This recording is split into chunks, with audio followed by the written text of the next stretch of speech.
There's a poem entitled "The French Revolution as it Appeared to Enthusiasts at Its Commencement," which may be my favorite title for a poem ever.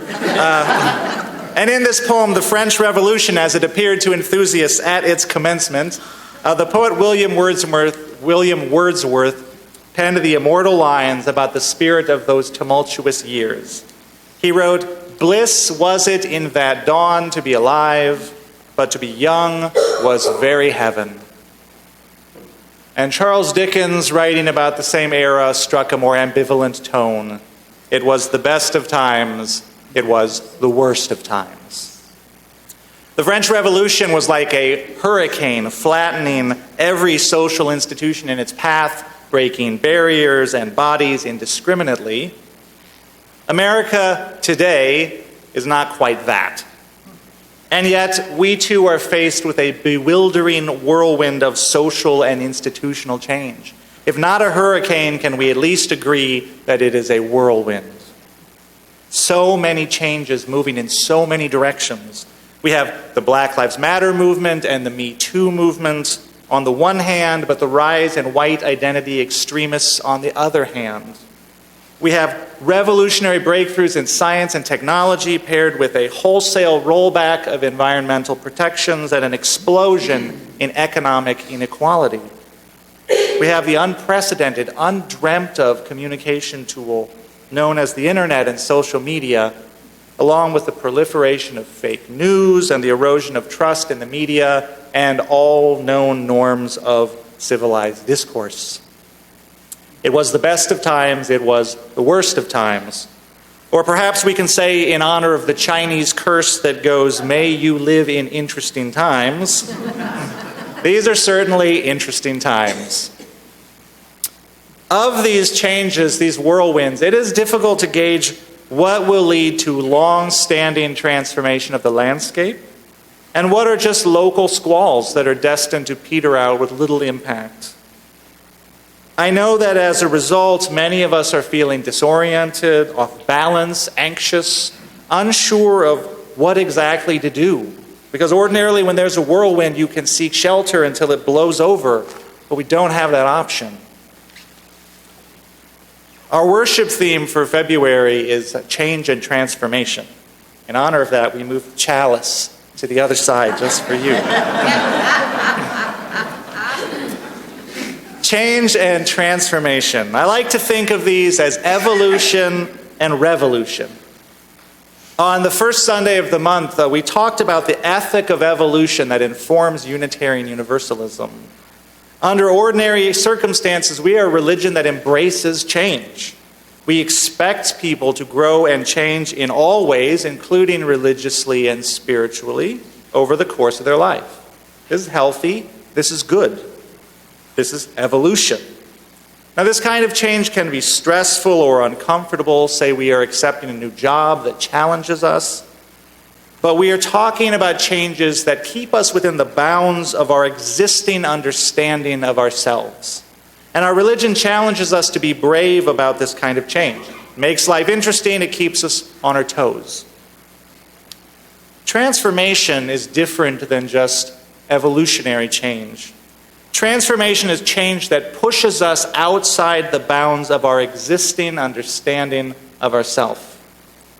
Say we encounter a new piece of information that requires us to re-examine a long-held, maybe even deeply cherished belief. Or we leave an unhealthy relationship that has been a long-standing part of our identity. Transformational change challenges us and may cause us to alter our understanding of who we are.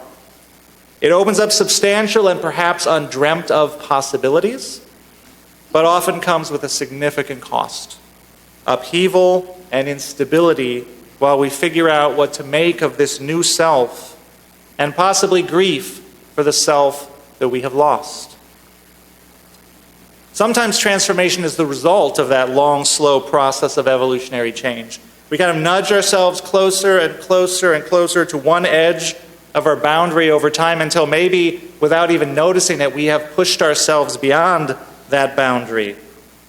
And this kind of transformation, even though it is slow and cumulative, can also come with instability and loss. It sneaks up on us.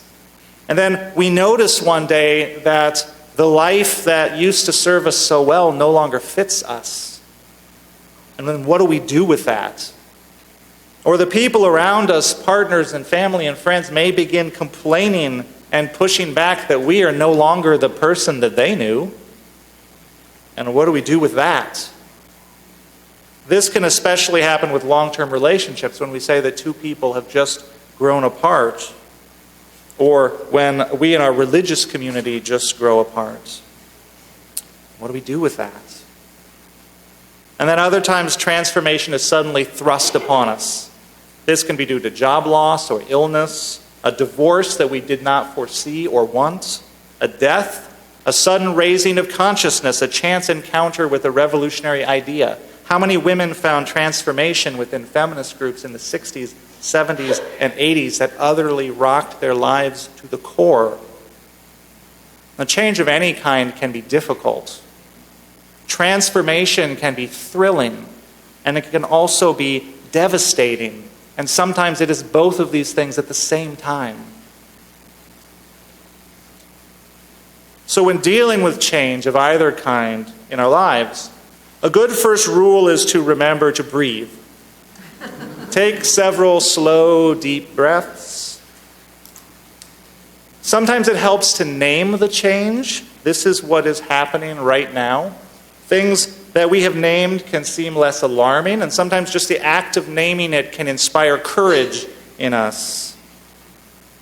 And then oftentimes, our first impulse to a change, especially one that we didn't want or didn't foresee, is to react defensively in some fashion, to deny, to tighten up, to put up barriers, or even lash out in anger. We move to discount or discredit the alarming thing that we heard. We move to reverse the course of events, to get all the furniture right back where it belongs. But oftentimes, change doesn't require us to do anything at all, at least not right away. Oftentimes, we have the luxury of just sitting with the change and just being present to it and breathing with it. We don't have to say yes or no to it. We can just sit with it. And I can say from personal experience that these have been very valuable tools for me with a lot of the conversations that are happening right now around racism and sexism and patriarchy and so on. You want to talk about revolutionary change that's happening in our society. Those conversations are revolutionary change. And sometimes they can be uncomfortable, especially when they seem to be pointing at me and my own failings or my own complicity or these suggestions that I might have to change.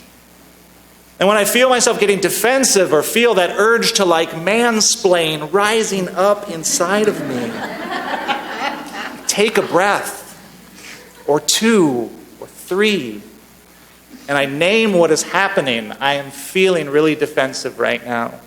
I am feeling threatened right now. And then I just sit with the conversation, sometimes for weeks.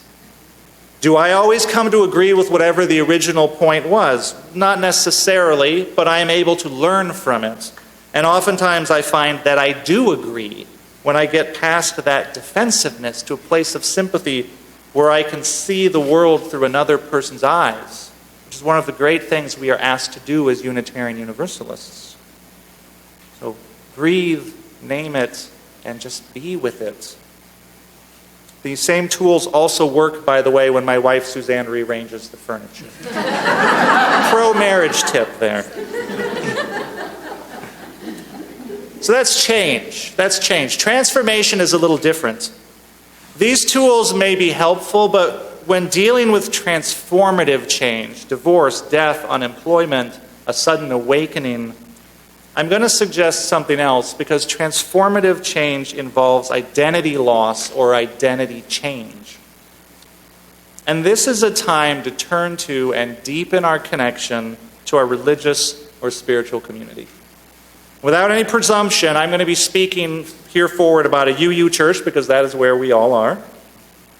And one of the things that is unique about a religious community like this is it encourages identity formation that is larger than the stuff that a lot of the world gets caught up in. Right? The world says you are a father, a husband, a homeowner, a career guy, a citizen, a pretty decent basketball player, and all that kind of stuff. And yes, your identity includes all of those things, but Unitarian Universalism calls us consistently back to our highest ideals, invites us into relationship with a venerable tradition, and grounds us in the source of being. So this community asks us, not just, are you a father, or are you a husband, are you a worker, but what do you love? What does your heart break for? What is sacred to you?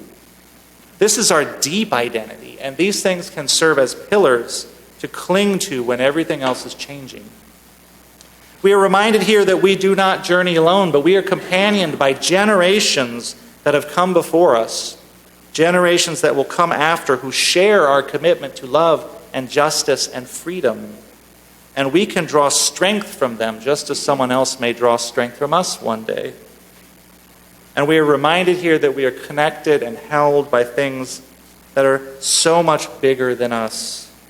We are in relationship with the rhythms of life, with the earth who gave birth to us, with the interdependent web of being with whom we share kin, with the stars from whose matter we are made, and with mystery, with the questions that are too big to answer and that we all wonder at together. This sanctuary exists to invite us back into our deepest self. And when the change within us or the change without us has become more than we can comfortably bear, this sanctuary exists to offer peace. And if it is peace that you need, I hope you find some here today. This sanctuary exists for another reason, too. It exists to help us deal with change, but it also empowers us to be change agents in the world. Unitarianism, Universalism is both an inward-facing and an outward-facing religion. And so in this place, we gather together our hope, our kindness, our love, our ideals, our anger, our commitments, and we bring them out into the world so the world might evolve, so the world might be transformed. That call to action runs deep in our religious tradition, but it can be intimidating and hard to know what to do with it, especially in times like these when we are already buffeted by these whirlwinds. So I want to talk briefly about two figures from our tradition who embody in different ways these ideas of evolution and revolution. Henry David Thoreau, probably familiar to you, maybe anyway, was a Unitarian writer and thinker living about the 1830s, 40s, 50s when he was most active. He's most famous for his book Walden, but he was never particularly well known or influential in his own life because he was cranky and he was stubborn and he was antisocial and he was kind of the spirit of "you kids get off my lawn." But one day, his stubbornness combined with his Unitarian idealism, and it sparked an act of rebellion, a small act of rebellion. Because in 1846, America had gone to war with Mexico on this very thin pretext, intent on seizing vast territory and resources for herself, what we today call New Mexico, Utah, Nevada, Arizona, California, Texas, and western Colorado. Although my wife, Suzanne, a Texan, will remind me every time that Texas had already won its independence, does not belong on that list. Many Americans were opposed to this war because it would expand slave-owning territory, because it was an unjust seizure of Mexican territory. One of those Americans was Henry David Thoreau. Being just one person, and not anyone of particular note or importance, he availed himself of the one form of protest available to him. He stopped paying his taxes. He did not want his money going to support an unjust war. It was a small act of rebellion over an inconsequential sum. Reluctantly, the town jailer threw him in jail for one night, and the next morning his good friend Ralph Waldo Emerson came to bail him out. And the legend goes that Ralph Waldo exclaimed when he saw him, "Henry David, "What are you doing in there?" And Thoreau replied, "Ralph Waldo, what are you doing out there?" It was a small act of rebellion. It was an almost comical act of non-revolution. Thoreau defended his actions in an obscure essay in which he claimed that every person had a moral right, and indeed a moral obligation, to refuse unjust laws, and that systems of oppression could be countered through nonviolent refusal to comply.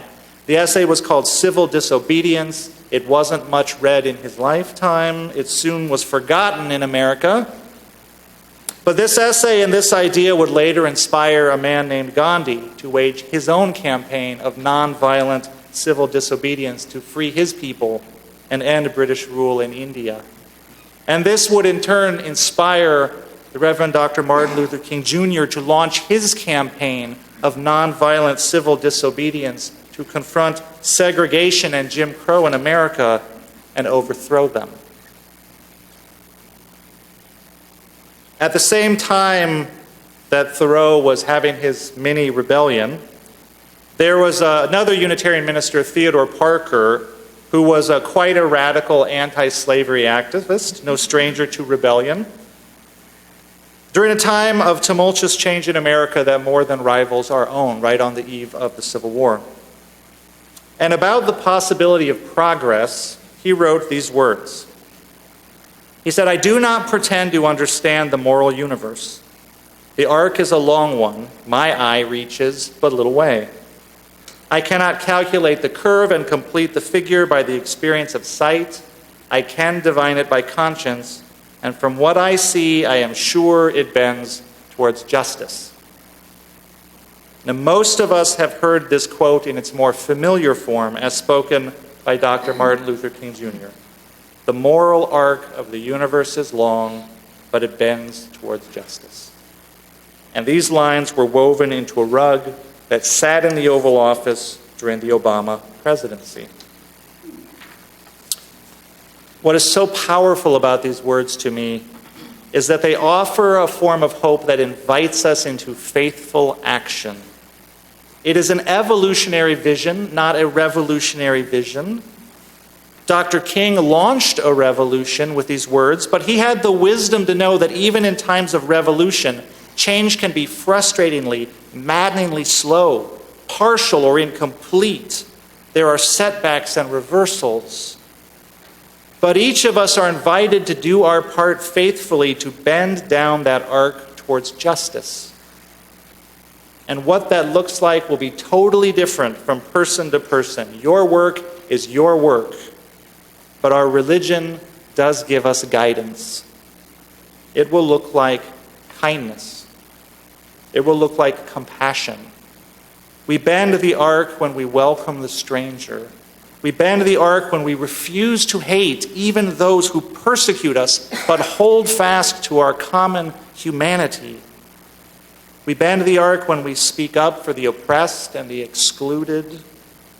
We bend the arc when we surrender our privilege.